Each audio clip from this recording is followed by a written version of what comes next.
آپ کی نئی نئی دوستی ہوتی ہے تو حالات اور ہوتے ہیں، تو 6 مہینے کے بعد حالات اور 6 سال کے بعد اور ہوتے ہیں، اور پھر جب وقت بیت جائے تو پھر معاملات. لیکن آپ کو استقامت دکھانی ہے، ڈٹنا ہے، کھڑا ہونا، مسائل کے سامنے رکنا ہے. مسائل سے بھاگ جانا، نظریں چرانا، میرا گھر میں دل نہیں لگتا، میں کہیں اور رہوں گا، میں ملک میں نہیں رہوں گا، میں ان رشتہ داروں کے بیچ وقت نہیں گزاروں گا، یہ انداز ٹھیک نہیں. اسلام نے گوشہ نشینی کو ناپسند کیوں کیا ہے؟ رہبانیت کو ناپسند کیوں کیا ہے؟ سارا کچھ چھوڑ چھاڑ کے، حقوق چھوڑ کے تنہائی میں بیٹھنا، رہبانیت کو کیوں ناپسند کیا؟ لوگوں کے بیچ رہو، ان کی تکلیفوں پر صبر کرو، ان کی طرف سے آنے والے دکھوں کو برداشت کرو، اور میدان میں رہو اور ڈٹنا سیکھو، اور ان چیزوں کا خیال. آپ دیکھیں نا، قرآن مجید کا ایک مقام ایسا ہے جس میں اللہ تعالیٰ نے نا حضور کو گنجائش دے دی. یعنی ہمیں اگر گنجائش مل جائے، کرو چاہے نہ کرو، تو فٹافٹ لوگ گنجائش پہ عمل نہیں کرتے. بھئی نفل چاہے بیٹھ کے پڑھ لو، چاہے بیٹھ کے پڑھنا تھا نا تو سارے بیٹھ کے ہی پڑھتے ہیں، اللہ ماشاء اللہ تھوڑوں کو چھوڑ کے. مسواک نہ ملے تو چلو انگلی استعمال کر لو، مسواک نہ ہو تو اب کیا ہوتا ہے؟ زیادہ تر انگلی استعمال کر لیتے ہیں. ہم گنجائش پہ جلدی عمل کرتے ہیں. لیکن حضرت عائشہ صدیقہ رضی اللہ تعالی عنہ فرماتی ہیں کہ اگر امت کے حق میں احکام لینے کی باری آتی تھی تو حضور آسانی کو پسند کرتے تھے. آپ کی توجہ ہے میری بات پر؟ لیکن جو اپنا معاملہ تھا نا حضور کا اپنا، اس میں جو استقامت کا حسن تھا وہ بڑا دیدنی ہے. اللہ تعالیٰ نے نا نبی پاک علیہ الصلوۃ والسلام کو فرما دیا کہ ان الذین کفروا سواء علیہم اانذرتہم ام لم تنذرہم لا یؤمنون. میری طرح دیکھ رہے ہیں آپ؟ فرمایا محبوب بے شک جن کی قسمت میں کفر ہے، آپ انہیں ڈرائیں یا نہ ڈرائیں وہ ایمان نہیں لائیں گے، ان پر برابر ہے. آپ انہیں ڈرائیں چاہے یہ وہ لوگ ہیں جنہوں نے اتنا کفر کیا ہے کہ اب اللہ نے ان کے دلوں پر مہر لگا دی ہے. اب آپ ڈرائیں نہ ڈرائیں سواء علیہم، ان پر برابر ہے. صحابہ نے حضور سے پوچھا یا رسول اللہ، آپ کو اللہ تعالیٰ نے کہہ دیا ہے کہ یہ جو پکے کافر ہیں نا، جن کی قسمت میں کفر ہے، جنہوں نے اپنے حق میں مہریں لگوا لی ہیں، ابو جہل ہے، ابو لہب ہے، آپ کو اجازت ہے ان کو ڈرائیں چاہے؟ تو حضور کیا کرنا ہے؟ تو نبی کریم علیہ الصلوۃ والسلام نے پتہ کیا فرمایا؟ فرمایا مجھے میرے رب نے روکا نہیں، اور کہا ہے سواء علیہم، ان پر برابر ہے، مجھے ڈرانے کا اجر ملے گا، لہذا میں انہیں ڈراتا ہی رہوں گا. حضور پیغام حق دیتے ہی رہے، نبی پاک علیہ السلام پیغام دین دیتے ہی رہے، اور حضور نے پہلے دن جو نعرہ لگایا تھا نا دین میں آ جاؤ، وہی نبی پاک علیہ السلام کا نعرہ ہمیشہ موجود رہا. حضور نے صحابہ سے فرمایا کہ جب تم میدان میں چلے جاؤ، جنگ میں آمنا سامنا بھی ہو جائے، صف بندی بھی ہو جائے، تلواریں نیام سے باہر بھی نکل آئیں، پھر بھی پہلے لوگوں کو دعوت دین دینا. اگر کلمہ پڑھ لیں تو پھر ہمارا ان کے ساتھ کوئی جھگڑا، ادھر دیکھیں جی، پھر ہمارا ان سے کوئی جھگڑا. اپنی زندگی میں استقامت پیدا کریں، مضبوط رہیں.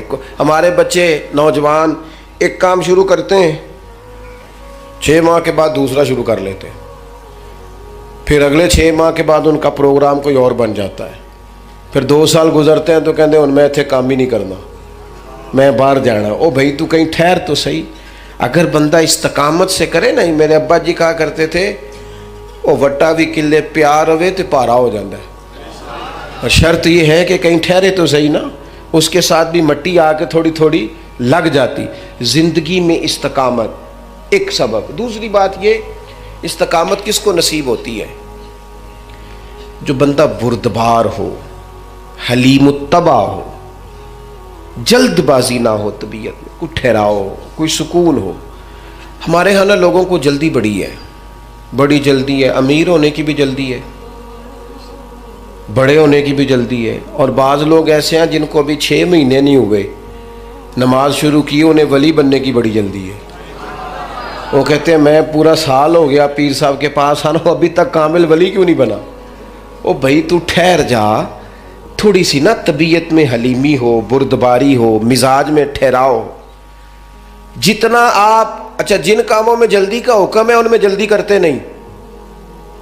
حضور علیہ الصلوۃ والسلام نے فرمایا نماز کا وقت ہو جائے تو ادا کرنے میں جلدی کرو. کسی کا قرض دینا ہو، پیسے میسر آ جائیں تو ادا کرنے میں جلدی کرو. نبی پاک علیہ الصلوۃ والسلام نے فرمایا بچی اور بچے کا مناسب رشتہ مل جائے تو پھر شادی کرنے میں جلدی کرو. اور چوتھے نمبر پہ فرمایا اگر کسی کا انتقال ہو جائے تو اسے دفن کرنے میں یہاں جلدی کا حکم ہے. باقی حلیمی، بردباری، ٹھہراؤ، قرار، اگر آپ جلد بازی کریں گے نا تو آپ تلخ بھی ہو جائیں گے، بے قرار بھی ہو جائیں گے، بے سکون بھی ہو جائیں گے. اور جلد باز آدمی کا وقار بھی خراب ہوتا ہے، محسوس ہوتا ہے کہ یار یہ بندہ کدھر نکل گیا. جلد باز نہ بنے، حلیمی، ٹھہراؤ، سکون، اطمینان زندگی میں پیدا کریں.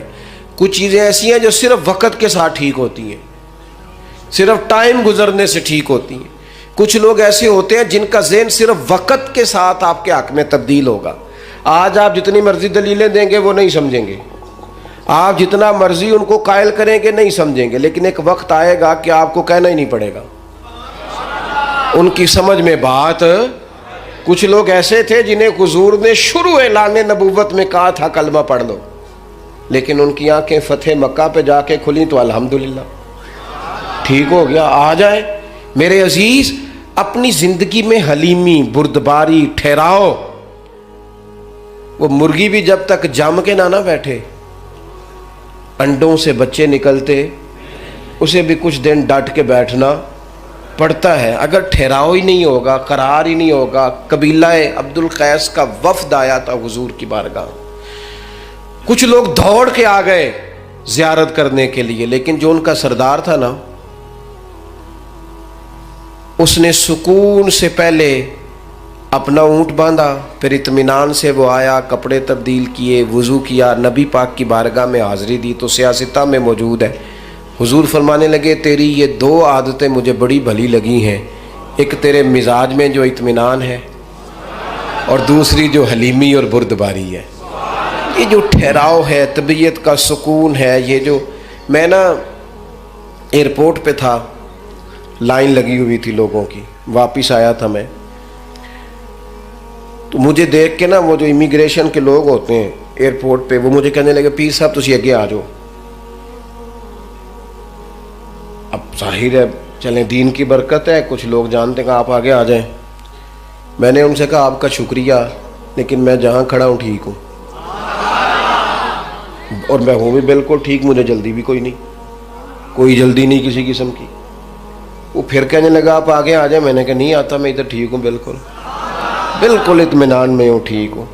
10-15 لوگ تھے، میری باری آ گئی، میں نے اس کا شکریہ ادا کیا، اور ساتھ میں نے اسے پتہ کیا کہا، جو لوگ اتر کے آئے تھے وہ سارے اکٹھے ہی تھے. میں آگے آ جاتا تو انہوں نے کہنا تھا دیکھو جی مولوی خود مساوات کا درس دیتے ہیں، لائن کراس کر کے چلے گئے. اور دوسری بات یہ ہے کہ میں اگر آج سے مور جلدی بھی لگوا لیتا تو پتہ نہیں وہاں سامان والے چین پہ کتنی دیر کھڑا رہتا. تو فائدہ کیا ہے ان جلد بازیوں کا؟ اس میں مثلا کیا ہو جائے گا؟ اس بھاگ دوڑ کا کیا نتیجہ ہے؟ جب آپ بردبار ہوتے ہیں، ہمارے ہاں نا بڑا مسئلہ ہے، گھروں میں بھی باہر بھی سب کو. بچیاں ان کی شادی ہو کے آتے ہی وہ چاہتی ہیں کہ میرا فٹافٹ قبضہ ہو جائے گھر میں، ہر چیز جو ہے نا وہ بالکل میری مرضی کے مطابق ہو. اور گھر میں سے بھی کچھ لوگ ایسے ہوتے ہیں بڑے بزرگ جو چاہتے ہیں اس بچی پر ہمارا قبضہ ہو جائے، ہمارا حکم چلے. اس جنگ کے اندر کئی دفعہ رشتے تو ہار جاتے ہیں لیکن کسی کا کوئی فائدہ.